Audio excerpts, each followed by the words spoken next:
welcome to Historic Eats. Well, it's Super Bowl weekend, so I thought I would share with you two recipes, one from Kansas City and one from San Francisco.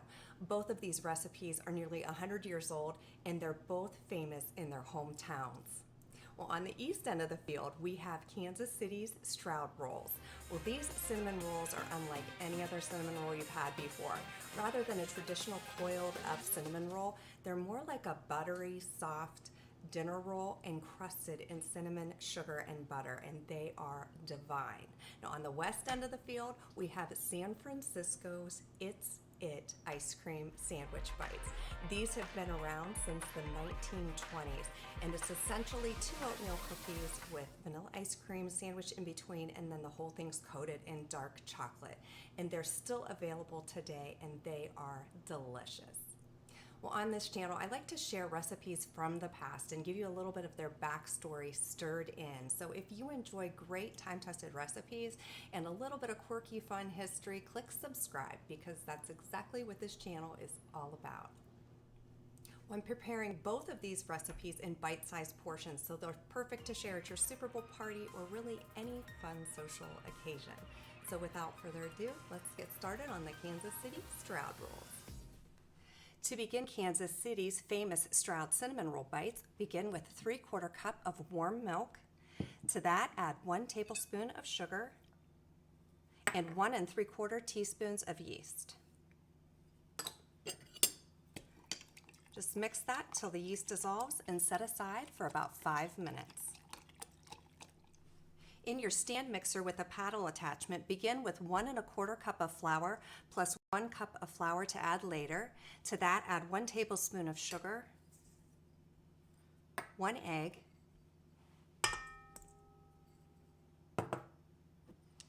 a 1/4 cup or half a stick of butter, a teaspoon of salt.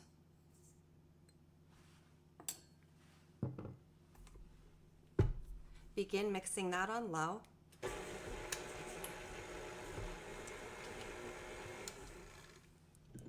It's been 5 minutes and the yeast mixture with the milk has bloomed, so pour that right in there.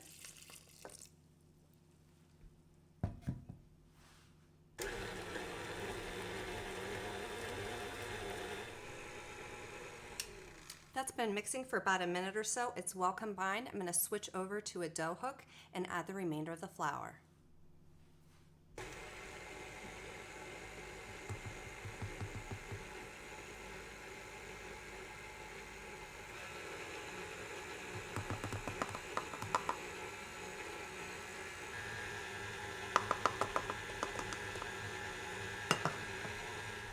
Add more flour, a tablespoon at a time, if the dough is sticking to the sides. You can continue kneading it on medium speed for 5 minutes. Move the dough to a greased bowl. Cover with plastic wrap and let it raise in a warm place for 1 hour or until doubled. While the dough is finishing raising, I'm going to prepare my topping. I have 1 stick of butter. I'm going to just melt in the microwave for about 20 to 30 seconds. I have 1 1/2 cups of white sugar. To that, I'm going to add 2 tablespoons of cinnamon and a 1/2 teaspoon of salt. Just going to whisk those together. And I'm going to divide the cinnamon sugar mixture in half. It doesn't have to be exact, you can eyeball it, but it'll come out to be about 3/4 of a cup.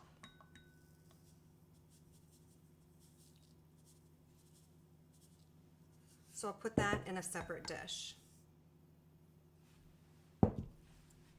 So my butter is completely melted. I'm going to take one of my sections of cinnamon sugar and put it in a shallow dish. The other one I'm going to set aside for sprinkling on at the end. I need to grease a 9 by 13 glass pan. So it's been closer to an hour and a half. My dough has doubled. I'm going to turn it out onto the floured surface here. And I'm going to divide this into 24 sections.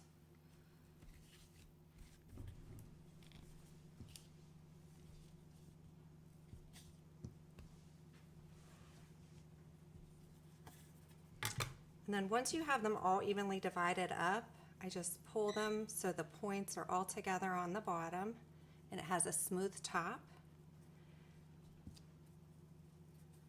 And do that with all of them.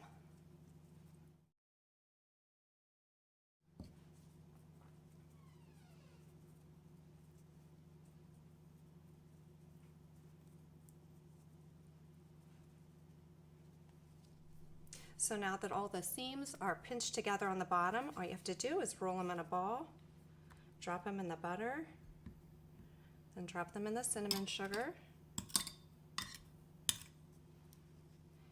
and put them on your baking dish.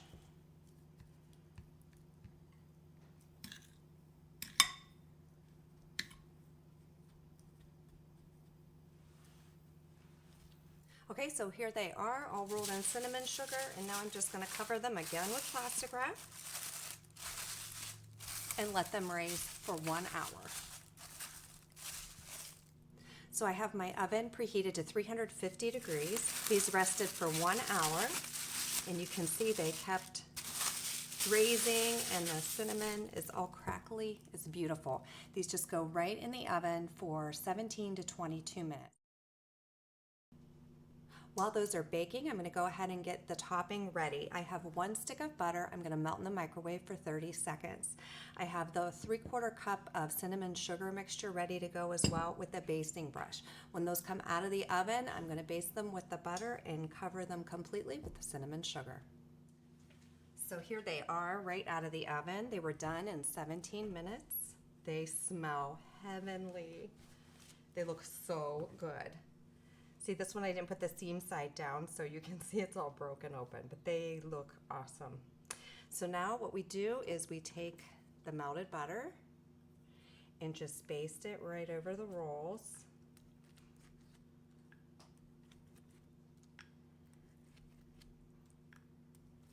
And I'm just going to do like 2 rows at a time because I don't want all the butter to run off. I need it to be on the top for the cinnamon sugar to stick to it. Covering them up.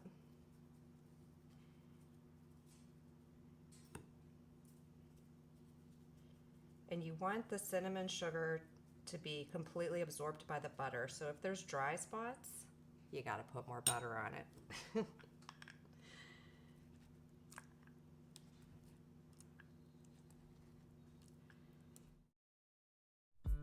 Kansas City, Missouri, 1933. Guy and Helen Stroud opened the Stroud restaurant on the corner of 85th and Troost Avenue. Their specialty was barbecue up until World War II. When beef was rationed during the war, Helen instead began serving pan-fried chicken. Over the next 50 years, Stroud's continued serving their Southern classics to Kansas City. New ownership in 1977 preserved some of Helen's classic recipes, plus expanded to include some new favorites. Along with crispy fried chicken and homemade mashed potatoes, Stroud's is famous for one of their iconic side dishes, their cinnamon buns.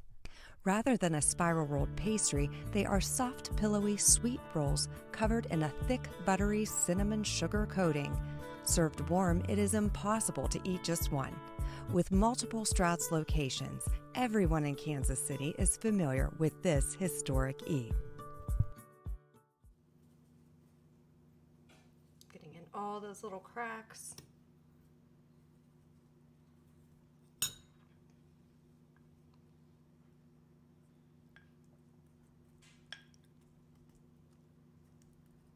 I know it looks excessive, but that's how they make them.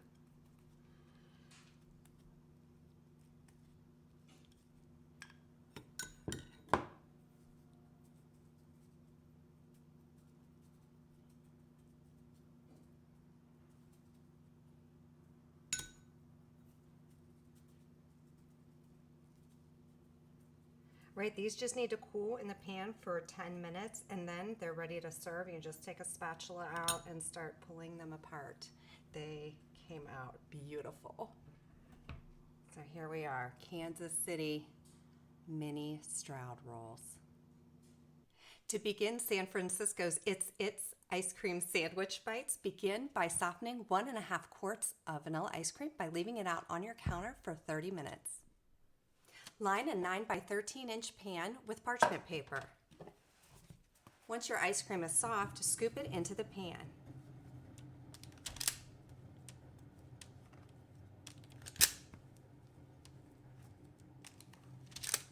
Spread your ice cream into a nice thick layer.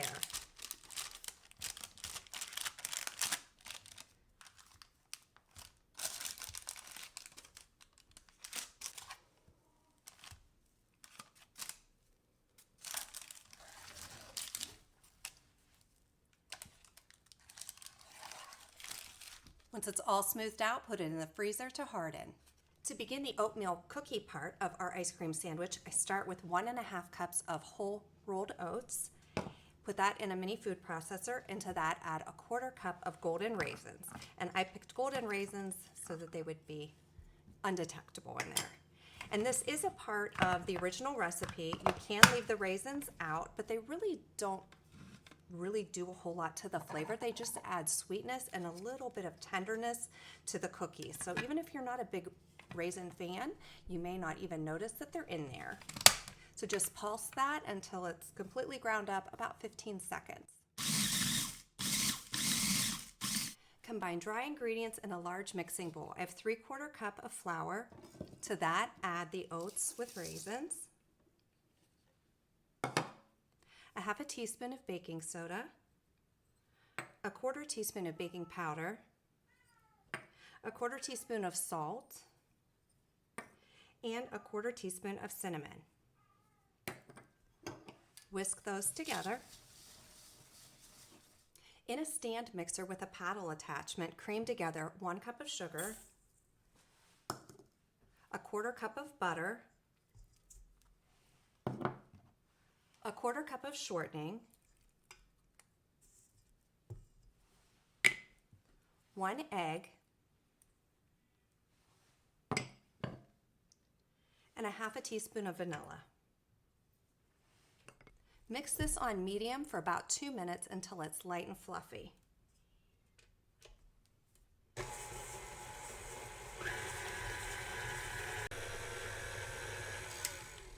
Once that's been creamed together, begin stirring in the oats and raisins.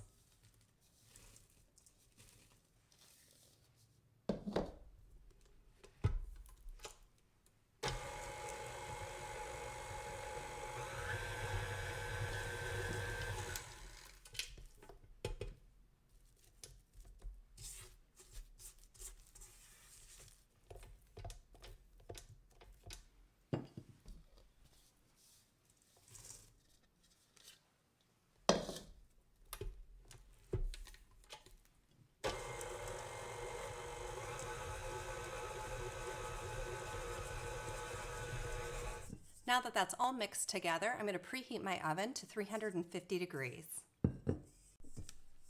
Grease a standard cookie sheet and line it with parchment paper. And just turn the dough out. And with wax paper, I'm going to begin pressing it and stretching it to cover the whole bottom of the pan.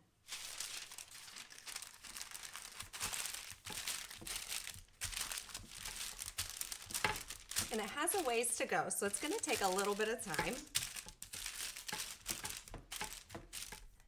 I've given up on the wax paper and I've taken to just pressing it in with my hands. And you can put a little bit of oil on your hand so it doesn't stick. It just made it, and now I'm just going to push the edges down so it's as flat as possible.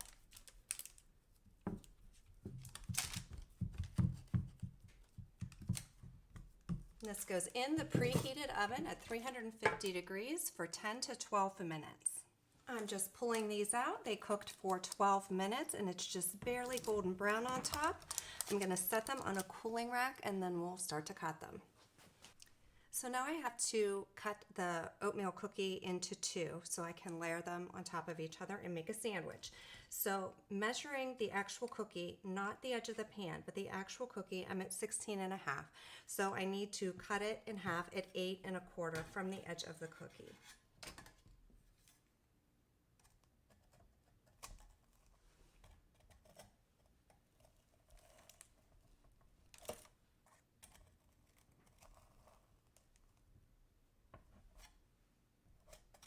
I'm pressing this all the way through. And you want to do this while the cookie is still warm so it doesn't crack as easily.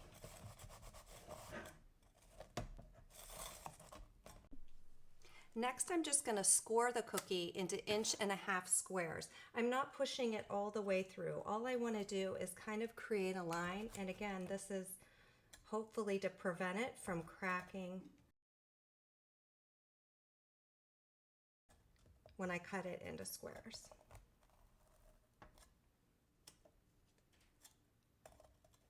So I need my ice cream slab to be 8 by 11.25, which is the measurements of the 2 slabs since I've cut them.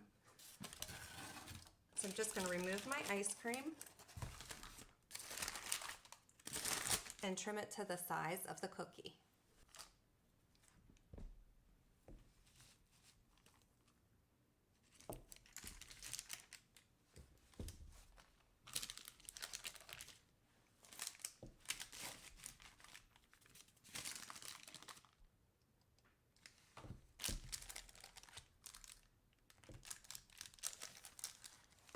Now that I've trimmed this, I'm going to put it back in the freezer to firm up a little bit more before I put it in between the 2 layers. Okay, I took my ice cream back out of the freezer. Now I'm going to put this slab right on top.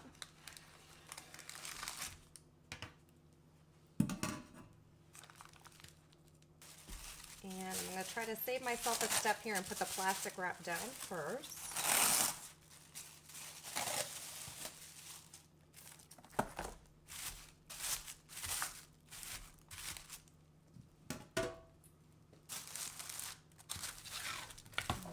Turn this over.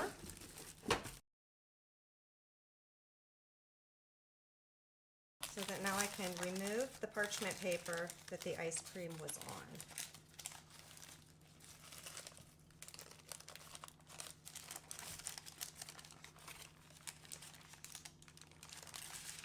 And next I'll take my other slab and lay it right on top.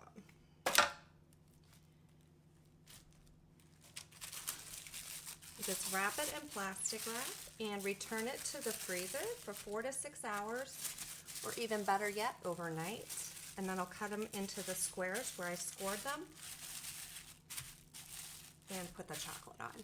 Okay, so I just took these out of the freezer. They chilled for 6 hours.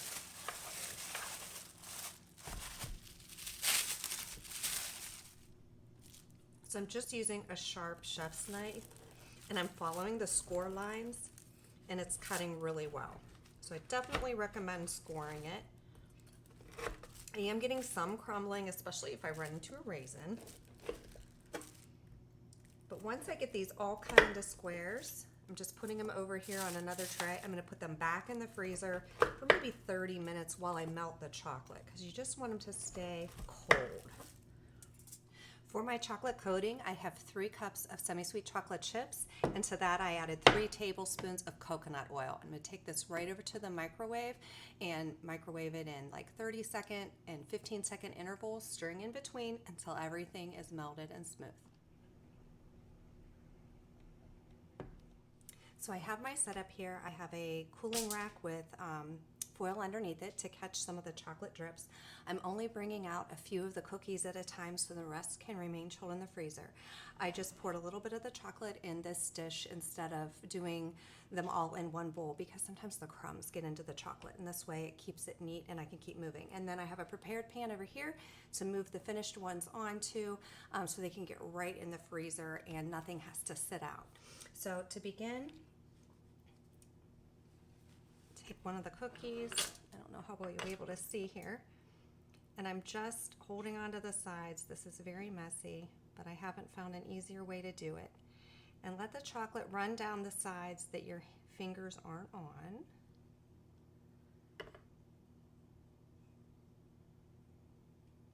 And then move it over to the rack. And with the back of the spoon, you're going to drizzle more on and just kind of touch the 2 sides that your fingers were holding on to get it completely covered. I've seen other people do these ice cream sandwiches and they just dunk half of it. I think that's a very good idea. it would be much less messier. I'm just trying to cover these completely because I'm trying to mimic the It's It ice cream sandwich and make it look as much like the original as possible, but definitely you can just dunk half or even just drizzle chocolate over it.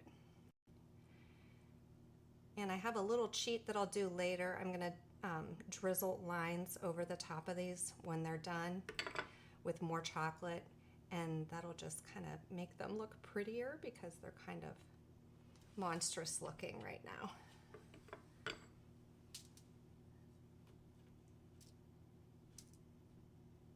So I'm just going to keep going with this process, and once these 4 are done, like I said, I'll put them on the foil tray there and get them right in the freezer and start 4 more.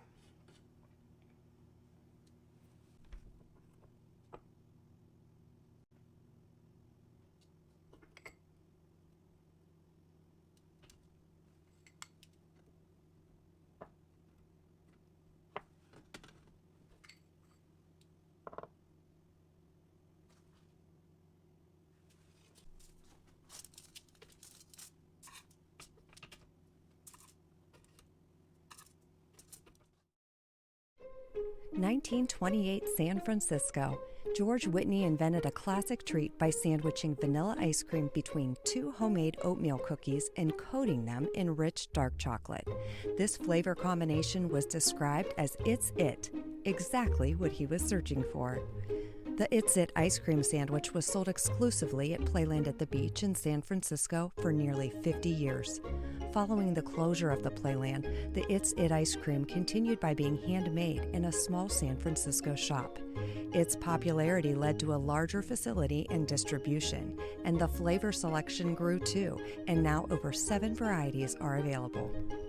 Today, you can visit the new It's It factory shop where you can experience the original and other delectable flavor combinations, or find It's It in markets in California and nearby states. It's a 100-year-old classic from the Golden Gate City. So I'm just trying to pretty these up a little bit with some chocolate drizzle. And as you can see, I left some of them undipped. I have almost this many more in the freezer. It really made a big batch. And this just makes it look fun.